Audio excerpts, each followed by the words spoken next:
Olá, gente boa do meu Brasil. Olavo de Carvalho foi, sem dúvida, um dos maiores filósofos ocidentais, ou o maior filósofo da língua portuguesa aqui. Se você gosta dele ou não, muitas pessoas não gostam, odeiam sem saber, é porque você não conhece, você nunca leu uma obra dele, nunca viu um vídeo, nunca assistiu uma aula de filosofia, ou mesmo algum filme, documentário sobre a vida dele, como esse que eu vou deixar na descrição ali, que eu vou falar, O Jardins das Aflições. É um filme maravilhoso, né? E ele está de graça no YouTube, é só acessar. E ali nessa obra, o Olavo de Carvalho filosofa sobre o sentido da vida e uma reflexão sobre a morte como critério. Então, eu fiz um recorte ali de 7 minutos, mais ou menos, do filme, que vale por 10 anos de aula de filosofia. Não percam isso, é muito importante, é uma oportunidade única de fazermos uma homenagem ao saudoso professor Olavo de Carvalho. É, ele começa assim, ó, o Ortega y Gasset diz que a única ideia que vale é aquela dos náufragos, aquele cara que está se afogando e se agarra numa tábua de salvação, desesperado, né? Então, aquilo ali, o que importa é aquilo que é mortalmente importante para ele. Poderia ser mortalmente importante para nós. O resto não tem importância nenhuma. Isto é, para nós, só aquilo que diz respeito à nossa sobrevivência é que é importante. Por exemplo, o Viktor Frankl escreveu aquele livro Em Busca de um Sentido, quando ele estava preso no campo de concentração nazista, e ele só pensava na liberdade e na sua vida, as coisas mais importantes que ele pensava. Então, ele dizia que, o Platão já dizia também que filosofar é aprender a morrer, porque a morte é a única coisa que realmente é certa e que nos traz medo e que importa. E a continuidade da vida, ele fala na obra, com profundidade, e a vida existe objetivamente, essa continuidade. Mas você só toma consciência disso na hora da sua morte. Que uma alma imortal certamente vai durar muito mais do que a própria história do mundo. Ela vai se eternizar, vai se sobrepor à vida terrestre, à história. E a alma humana, ela é o pilar estruturador de toda a realidade existente. Os mortos, eles, segundo Olavo, eles não estão fisicamente presentes, mas também não estão ausentes. Olha só, é a negação. Não estão presentes, mas também não estão ausentes. Os mortos, eles não deixam de ser o que eram pelo fato de ter morrido. Se o cara foi mal, ele continua mal. Se foi bom, ele continua bom. A personalidade dele não se altera com a morte. Os tiranos, os maus, continuam sendo tiranos e maus. Porque aquilo ali faz parte da identidade dele. Então, mesmo tendo morrido, a identidade do ser, ela é contínua. Ela continua existindo, ela é imortal. E tudo o que aconteceu, segundo ele, não desacontece. Ela está no ser. Por exemplo, uma folhinha aí, quando balança ao vento, ela não desbalança. Aquilo ali aconteceu e o que aconteceu não volta atrás. Aí eu fico lembrando aqui o caso do Brasil, né? Onde um condenado é descondenado para poder voltar a roubar.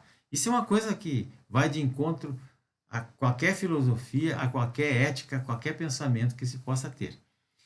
Então, o conceito de eternidade é dado por Boécio nesse livro aqui, ó, né? A Consolação da Filosofia. Ele escreveu esse livro aqui lá no início da Idade Média, no século VI, no ano 524 depois de Cristo, quando ele estava sendo torturado e aguardando a pena de execução no tempo da ditadura do Teodorico lá em Roma. Então ele diz que a eternidade é a posse atual, simultânea em todos os seus momentos. Ele resume o que é a eternidade. O tempo é uma imagem móvel da eternidade. Essa frase é de Santo Agostinho, que o Olavo fala ali nas suas explicações da sua filosofia. E só o que nunca aconteceu é que não está no ser. Aquilo que aconteceu, voltará, não pode voltar a não ser. Ela sempre voltará como uma coisa que aconteceu. Não tem volta, né? Então, se você gostou, você simplesmente dê um curte, dê um like, ou se inscreva no meu canal do YouTube, o canal precisa crescer, né? E me acompanhe no Getter, no CloutHub, no Facebook e no Telegram. E amanhã não deixe de começar a ver o Inquérito do Fim do Mundo. É o primeiro tema de uma série de coisas terríveis que estão acontecendo no nosso país e que nós temos que começar a mastigar, digerir isso aí, nós temos que ver o que está acontecendo para a gente poder reagir a essas coisas. E agora vejam esses 7 minutos do filme que eu recortei aí, para vocês verem a filosofia do Olavo de Carvalho e aprender a admirar a obra desse grande brasileiro, esse saudoso brasileiro que nos deixou, mas que deixou um legado enorme para a filosofia, para a liberdade, para a verdade, para a justiça e para a democracia. Ortega se dizia que as únicas ideias que valem são as ideias dos náufragos, quer dizer, aquelas nas quais você ainda pensa quando você está se afogando e se apega a elas como a uma tábua de salvação. E Platão, por sua vez, dizia que filosofar é aprender a morrer.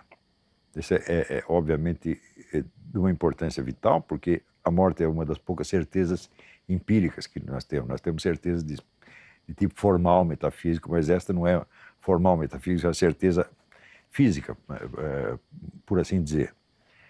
Então, vamos dizer, a importância, o valor de uma ideia se mede subjetivamente, não objetivamente, né, pela sua capacidade de se defrontar com a morte. Quer dizer, perante a sua morte, essa ideia continua válida, ela continua importante, etc, etc. Por outro lado, nós podemos usar a morte como, vamos dizer, um advérbio. Só importa aquilo que para você é mortalmente importante. Ou seja, que você morreria, as verdades pelas quais você morreria. Portanto, aquelas verdades, para lembrar o tema do Viktor Frankl, aquelas verdades que valem mais do que a vida, são mais importantes do que a vida. Se você fizer esse teste, você já verá que 99% das ideias que nós pensamos não tem importância nenhuma, nem mesmo para nós, quanto mais para os outros, e a solicitação de atenção para elas é apenas, vamos dizer, uma compensação de uma necessidade neurótica, o alívio de uma solidão, a pessoa quer aparecer, quer ser amada, etc, etc, mas no fundo essas coisas não têm importância nenhuma para ele.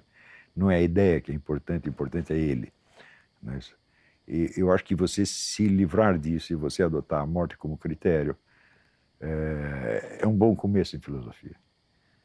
Porque nos últimos 200 anos, desde que apareceram as ideologias de massa, muitas pessoas constroem as suas vidas com base em algo que elas acreditam ser o sentido da história. Quer dizer, a sua vida está realizando, está contribuindo para a realização do sentido da história. Acontece que a ideia de sentido da história, ela mesma não faz nenhum sentido pelo fato de que você não sabe quando a história vai terminar. É o que diz o Eric Voegelin, né? Com muita razão. Quer dizer, se não sabemos quando vai terminar, não sabemos em que capítulo estamos, e a ideia de um sentido da totalidade fica completamente vazia.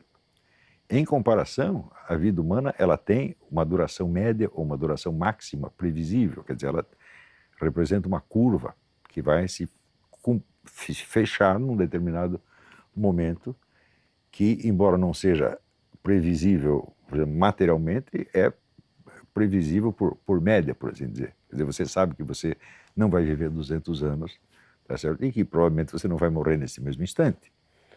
Então, isso quer dizer que a noção de uma continuidade, de uma lógica interna da vida, o individual, ela faz sentido, ao passo que a ideia de um sentido da história, o sentido da história só existe para o historiador que junta os fatos e cria uma construção conceptual em cima, não é uma coisa que exista objetivamente, não é isso? Mas a continuidade da vida existe objetivamente.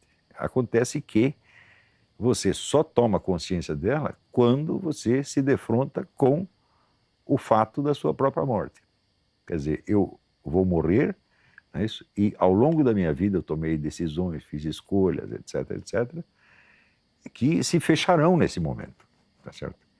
Então, depois da minha morte, eu nada acrescentarei ao sentido da minha vida, à minha biografia, etc, etc. Então, enquanto eu estou vivo, eu tenho que escolher o que eu vou botar dentro dela e o que eu vou deixar de fora. Então, o fato da morte coloca, evidentemente, o problema das escolhas. Quer dizer, você vai escolher futilidades, né, caprichos, ou você vai tentar escolher coisas fundamentais, que tenham um valor, por assim dizer, maior que a vida. Então, esse é o problema máximo da vida humana. O que você vai fazer com a sua vida? Enquanto é tempo. Né? Este enquanto é tempo é básico. Agora, na história não existe este enquanto é tempo. A história vai continuar e continuar e continuar. Uma única alma imortal, se ela vai durar para sempre, ela vai durar mais do que todo o processo histórico terrestre, que certamente vai ter um fim. Isso quer dizer, a Terra acaba, a história terrestre acaba, as culturas acabam, mas as almas permanecem. Então, nesse sentido, a alma humana, a alma individual humana, caso ela seja imortal, ela se torna realmente a medida de todas as coisas. Não no sentido subjetivo, evidentemente, mas no sentido de que a alma humana é o pilar estruturador de toda a realidade existente. Ao longo de toda a minha vida, eu também nunca tive a impressão de que os mortos estão ausentes. Eles não estão fisicamente presentes, mas eu sempre penso assim, depois que o sujeito morreu, ele não deixou de ser o que ele era aquele mesmo, e continua sendo, e será eternamente. Quer dizer, a identidade do indivíduo ela é imortal e inatingível de algum modo. Então, todos os meus mortos queridos, eu não sinto saudade deles. Porque eles estão presentes, eles existem. Veja, essa é outra coisa importante. Talvez eu esteja me explicando de maneira muito sumária, mas eu posso especificar isso aqui. Tudo o que aconteceu não desacontece. Ou seja, aquilo que entrou na esfera do ser por uma única fração de segundo, nunca mais volta à esfera do não ser, porque ela já está no ser. Tá certo? Então, quer dizer, é a irrevogabilidade de tudo que aconteceu te dá uma ideia do que é a imortalidade. Essas coisas não podem ser extintas. Só aquilo que nunca existiu está no não ser. Aquilo que esteve no ser, esteve ali de uma vez para sempre. Ou seja, uma folhinha que o vento balançou não desbalança, não volta atrás. Tá certo? Então aí a gente começa a compreender, vamos dizer, o conceito de eternidade dado pelo filósofo latino Boécio. Quer dizer, a eternidade é a posse atual e simultânea de todos os seus momentos. Quer dizer, aquilo que nós vivenciamos como sucessão, né, se concebido como estrutura da possibilidade, você entende que isso é a eternidade. Ou, como diz Santo Agostinho, da eternidade, o tempo é uma imagem móvel da eternidade. Quer dizer, aquilo que aconteceu aqui, durante uma fração de segundo, está na eternidade. Nunca mais voltará ao não ser.